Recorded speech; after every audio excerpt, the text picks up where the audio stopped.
Welcome back to Access Anime. My name is Henshin Ikeda, and today I'll be doing a walkthrough and review of Btooom episode 12. Now, if you remember from last episode, we see Dr. Dates' true colors, and they're not pretty. Moving on past that, we do find out Sakamoto is still alive, and he has one hell of a comeback. Guess what, Dr. Dates? He's coming for you. All I can say is, you started it. Now, moving on past that, we see Murasaki take out Dr. Dates. Finally! This is what we were waiting for. She finally gets payback for what happened in the previous game. Now, toward the end of that little comeback she had, apparently she could not kill Dr. Dates. In fact, she's showing him remorse, trying to nurse him back to health, and you're like, why? You were about to kill him, you were in the perfect position. I mean, this guy took out your arm in the last games of Btooom, and yet you're showing him remorse now? Okay, that's just messed up. But of course, moving on past that, toward the end of the episode, we find out Himiko and Sakamoto are now going to go after all the crystals and get the hell off the island. At the same time, they are heading back to see Tiara, and again, that's where the episode ends. And I'll hold my final thoughts on my rating at the end of the clip, so stay tuned. But let's dive right in. Now, we open up this episode not exactly where we left off. In fact, we're taken to Tiara, and Tiara has lost it. I mean, he's starting to second guess everything about Sakamoto, as well as the loyalty that he has toward him. And he kind of has what I consider to call a Golem moment. If you remember the character called Golem from Lords of the Ring, how he was two-faced, one side was good, the other side was kind of bad. Well, that's where Tiara is right now. He's talking kind of two-sided, as kind of creepy in my opinion, kind of weird. Now, he is still on the couch and he's dreaming, and apparently he hears his son called Yasuke or Yasuku, depending on how you want to pronounce that, and his son is trying to ask him, why aren't you back home yet? What's taking you so long to get back? I mean, you promised. So that was kind of, he's seeing a fake mirage that's not even there. And then we get to see his wife, Ayako, and Ayako is basically asking Tiara, how many crystals do you have so you can get off the island? And now thinking about it, Tiara's starting to think, well, how many crystals does everyone have within the group? Well, Tiara has 3 crystals, Sakamoto has 4, and, well, Himiko has 1 crystal, and he starts to put 2 and 2 together. That's 8 crystals. I can get off the island. So he starts to snap. And again, that's where we open up with. Now moving on past that to a different scene with Sakamoto and Himiko. It's now it's foggy outside and the sun is setting, so it's getting darker out. And we do see Sakamoto and Himiko finally at the headquarters where, Tiara is supposedly supposed to be at, and Sakamoto is being attacked. He's climbing the ladder just to go see Tiara, and we see this homing type BIM appear and it attacks him, and it takes out his leg, so he's bleeding on one of his legs, and it looks like he was down for the count, but he's not. But he does remember that Tiara is the only one that he's come across that has that kind of BIM, so he does know it is Tiara, in fact, that is targeting him. Now we are taken to a different scene with Sakamoto, and he doesn't know why Tiara is attacking now. Why has, Tiara done this? And then he starts to blame himself. And I'm like, okay, Sakamoto, really? Why are you blaming yourself? This is Tiara's fault. He's the one that's doing this. And you're taking the defensive to protect him? I mean, you're trying to ask yourself why? No, stop asking yourself and go on the offensive. Start attacking. I mean, you're going to get killed if you don't start defending yourself, But moving on past that, apparently Sakamoto has a brief flashback of his real father and how it led up to the divorcing of his mother. And I guess we find out how Sakamoto matured over the years and became the person he is now. So he has a lot of regret about his past. And yet we really don't know a lot about his real father, but it was nice to know that little information that was presented to us. Moving on past that, we are taken to a different scene with Himiko. And Himiko, all I can say is she steps up. She's protecting her man. She's protecting Sakamoto. And it was interesting to see her in this kind of position because she's finally stepping it up. But it's kind of a WTF moment because we see, Sakamoto is being targeted by another BIM from Tiara. And yet Himiko just puts her hand up, grabs, this BIM and deactivates it and throws it to the ground. You're like, what? How is that possible? Now apparently the only way you can really deactivate Tiara's BIMs is it only explodes when it comes into contact or range of the target. Now, if you remember correctly, Sakamoto is the target, and Himiko wasn't really that close with Sakamoto, so she could actually just grab it and deactivate it.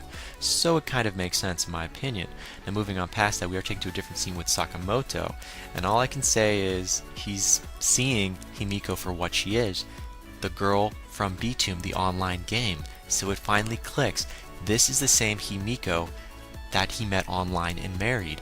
So now he knows the truth. This is his wife. Well, his online wife, but this is the same Himiko. I'm like, finally, man, where you been? I mean, come on. It had to have been that obvious from the start. But sorry, I digress. Moving on to a different scene with Tiara. Now, he's being pinged by Sakamoto, yet he's still not moving. So Tiara, he's not being picked up by anyone because he's not moving. But now he decides to target Himiko because, Sakamoto is down and he's wounded. If you take out Himiko, then he can get to Sakamoto and collect all the crystals. So it kind of makes sense in theory. However, Sakamoto picks up on this plan and he wants to stop Himiko from saving him because Himiko is being targeted now. So he jumps up just when the BIM was about to attack Himiko, deactivates it, throws it to the ground, and Himiko is now safe. At the same time, he pings Tiara, so now he knows where Tiara is at. Now moving on past that, we are taken to a different scene with Himiko and Sakamoto, and they're chasing Tiara. Now Tiara falls down after he starts running. He falls down, looks like a little hillside or a mountainside per se, and he's collapsed. Doesn't look like he's hurt too bad, but he keeps running, and we find out he only has one BIM left, so he has to make it count. And apparently he's still running, and we are pushing on past that to the next scene with Sakamoto, and he's apologizing. Sakamoto is apologizing to Tiara. He's trying to get Tiara back on his side, and Tiara is not in the best of positions right now. In fact, he's surrounded by Komodo dragons.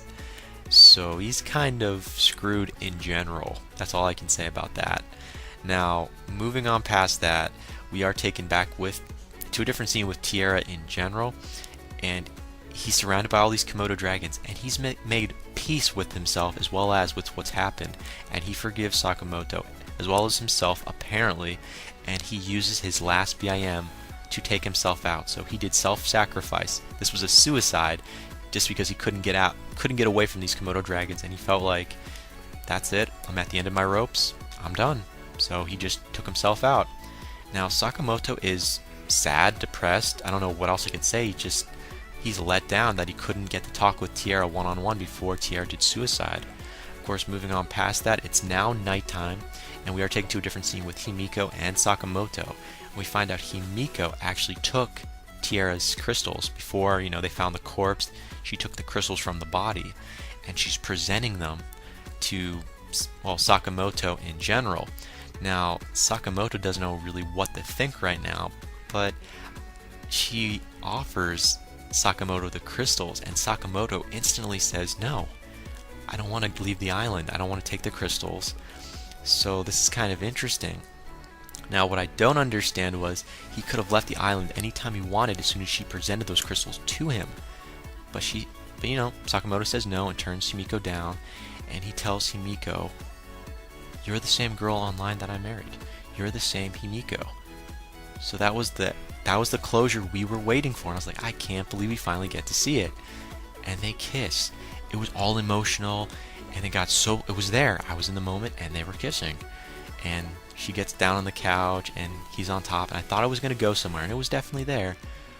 But Sakamoto snaps. Well, he kind of realizes he can't do this, because you know what? Not here, not now. He's not like his former friend Oda. He's not like that. In fact, he tells Himiko, which I thought was kind of moving. Definitely, I felt that in my heart. I felt it. It's like, we'll continue this in the mainland officially when we start dating. And you see both of them start blushing. I'm like, aww. And that was an amazing scene. Now, of course, we're done with them. Now we're moving toward the end of the episode where we do see Tyrannus Japan, the company. Apparently, they're having technical difficulties for 24 hours, so all the cameras, everything's down. And we see, the fat guy with the baseball cap talking to another guy that's getting onto a helicopter, and he's heading toward the island to make adjustments and whatnot. Now, we do find out the guy that boarded the helicopter might be, in my opinion, Sakamoto's father, because apparently we do hear him say this is all he can do right now, and I believe he was directing that conversation to Sakamoto. He was kind of talking in his head about to Sakamoto that this is the best he can do, like he was buying him time or something. And again, that's where the episode ends. Final thoughts? Okay, well, is this guy that boarded the helicopter, Sakamoto's father? I think he is. In my opinion, I think he is. Moving on past that, well, is Sakamoto and Himiko going to get off the island? And Are we actually going to see Sakamoto try to get more crystals? We don't know, because I mean technically he has 8, but in order to get 8 he has to take out the crystal from Himiko's hand, and I don't know if that's going to go as well as planned in my opinion. Now, and more final thoughts. Is Oda going to get off the island? Is he going to fight Sakamoto one-on-one? And is his partner still going to be alive with him, or is he going to take his partner out? We don't know. Now, I have one more. Kira. I believe that's how you say his name. Kira, whatever the little kid's name is, that's that psychotic one. Are we going to see him? Because at the end of this episode, we see him with a few people in what looks like another building. So did he make more friends, more allies? We don't know. I'm just putting it out there. And again, that ends it for my final thoughts. As per my rating, are you serious? I'm going to give this a 4.5 out of 5. You know why? The emotion was there. Are you kidding me? I saw Himiko and Sakamoto finally kissing, finally together, and at the end of the episode, we see them on the couch holding each other, and it's like an aw type moment, you know, like aw. So the emotion was definitely there, and the build-up was there, and I loved it. So yeah, I definitely saw that. As for the fighting, yeah, we saw that Tiara versus Sakamoto versus Himiko. It was there, but it was just a brief little fight, so I can't really give props to, you know, the fighting. I should give this a 4 out of 5, but because this was the last episode, and I definitely felt it was definitely a great episode, 4.5 out of 5. But again, that ends it for my walkthrough and review of Btooom episode 12. Definitely comment down below, let me know, thumbs up, thumbs down, and definitely subscribe. Check me out on Twitter and follow me if you like. But let me know what you thought of this episode, and let me know what you think's going to happen hopefully in the next season coming up, if there is one, or the OVAs, or possibly a movie. Doubtful on the movie, but definitely at least let me know what you thought of this last episode in general. But guys, I gotta hit the bricks, and I gotta go. Before I go, I gotta say it, and I always say it. You can't stop the access, but you can watch the feed. I'll see you later, guys.